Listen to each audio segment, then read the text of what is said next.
16.7 페타플롭스와 1102 페타플롭스. 각각 한국과 미국의 국립기관이 가지고 있는 최고 성능 슈퍼컴퓨터의 연산 능력입니다. 민간 기업을 포함해 우리나라가 보유한 가장 강력한 슈퍼컴퓨터의 성능은 25 페타플롭스입니다. 삼성전자가 보유하고 있죠. 물론 연산 능력의 차이가 그대로 성능 차이를 결정하는 것은 아니지만 그 차이가 4배도 아니고 40배가 넘는다면 말이 달라질 수 있어요. 심지어 저 슈퍼컴퓨터들은 국내 기술로 개발된 슈퍼컴퓨터도 아니에요. 우리나라의 슈퍼컴퓨터 기술력이 얼마나 뒤처졌는지를 단번에 알 수 있죠.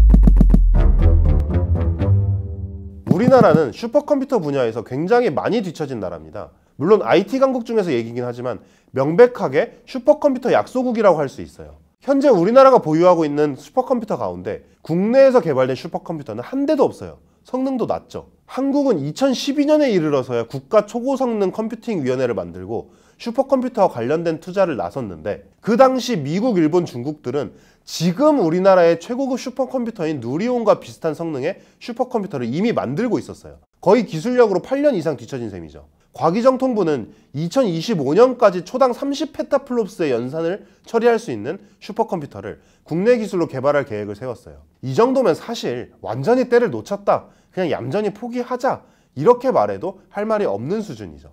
하지만 최근 이 완전히 때를 놓친 시장에서 한번 기술력을 끌어올려 보겠다고 나선 기업이 있습니다. 바로 삼성전자예요. 삼성종합기술원에서 2028년까지 메모리가 중심이 되는 슈퍼컴퓨터를 만들어 보려고 한다. 경계현 삼성전자 반도체 부문 사장이 최근 카이스트 강연에서 한 얘기예요. 항상 반도체, 스마트폰 얘기만 듣다 보니 삼성전자와 슈퍼컴퓨터의 연결이 의아할 수도 있는데 사실 삼성전자는 꽤나 슈퍼컴퓨터의 진심인 기업 가운데 하나예요. 특히 이재용 회장이 슈퍼컴퓨터에 상당히 관심이 많은 것으로 알려져 있죠. 이재용 회장은 지난해 6월 삼성종합기술원 산하에 슈퍼컴퓨팅 센터를 세웠고 11월에는 이 센터를 직접 찾아 개발자들과 직접 대화를 나누기도 했어요. 그런데 경계현 사장의 얘기를 가만히 듣다 보면 재밌는 얘기가 있어요. 과연 메모리 위주의 슈퍼컴퓨터가 뭔 말일까요? 사실 이 메모리 위주의 슈퍼컴퓨터를 살펴보기 위해서는 과연 우리는 슈퍼컴퓨터로 뭘 할 건가?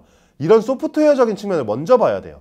삼성전자가 슈퍼컴퓨터에 기대하고 있는 것은 바로 인공지능입니다. 챗GPT의 대두 이후 인공지능의 바람을 타고 미국의 엔비디아 주가가 급등한 것에서도 알 수 있듯이 인공지능의 두뇌는 명실상부 GPU라고 할 수 있어요. 문제는 인공지능을 위해 슈퍼컴퓨터에서 GPU를 돌리려고 하더라도 GPU가 풀로드 되지 않는다는 거죠. 이유는 간단합니다. 슈퍼컴퓨터 GPU의 연산 속도를 메모리가 따라오지 못하기 때문이에요. 뭔가 데이터가 날아와야 그걸 가지고 연산을 하는데 데이터가 메모리에서 안 오니까 GPU는 놀 수밖에 없는 거죠. 경계현 사장이 딱 이렇게 표현했어요. 저는 GPU가 엄청 바쁘게 일할 줄 알았는데 대부분 놀고 있다더라. 왜 그런지 보니 메모리에서 데이터가 와야지 GPU가 뭔가를 쓸 텐데 지금은 GPU의 한계가 아니라 메모리의 한계가 있더라. 앞에서 간단하게 설명하긴 했는데 조금 더 자세하게 얘기해 볼게요. 추영석 소프트웨어 정책연구소 AI 정책연구팀 선임연구원의 슈퍼컴퓨터 주요 동향이라는 보고서에는 이런 얘기가 있어요.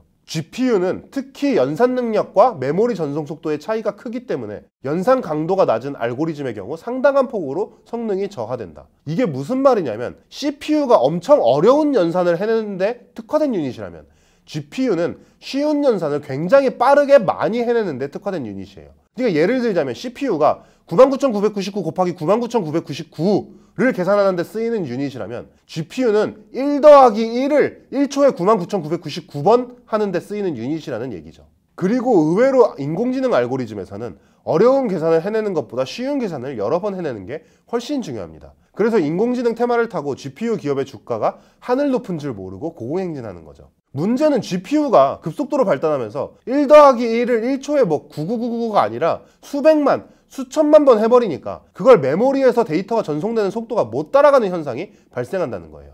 이게 비교적 명확해지죠. 사실 삼성전자가 슈퍼컴퓨터를 개발한다? 이런 얘기는 슈퍼컴퓨터가 초당 몇 페타플롭스의 연산을 처리하냐? 이런 얘기랑은 조금 다른 얘기인 거죠. 삼성전자는 명실상부 세계에서 제일 뛰어난 메모리 반도체 기업입니다. 결국 삼성전자는 현재 슈퍼컴퓨터가 맞이하고 있는 한계를 메모리 반도체를 통해 해결하려는 원대한 꿈을 꾸고 있는 거예요. 과연 삼성전자의 메모리 반도체는 슈퍼컴퓨터의 두뇌라고 볼 수 있는 GPU의 한계를 뛰어넘고 만년 슈퍼컴퓨터 약소국이었던 우리나라를 우뚝 세울 수 있을까요? 생각만 해도 가슴이 웅장해지는 일이 아닐 수 없습니다.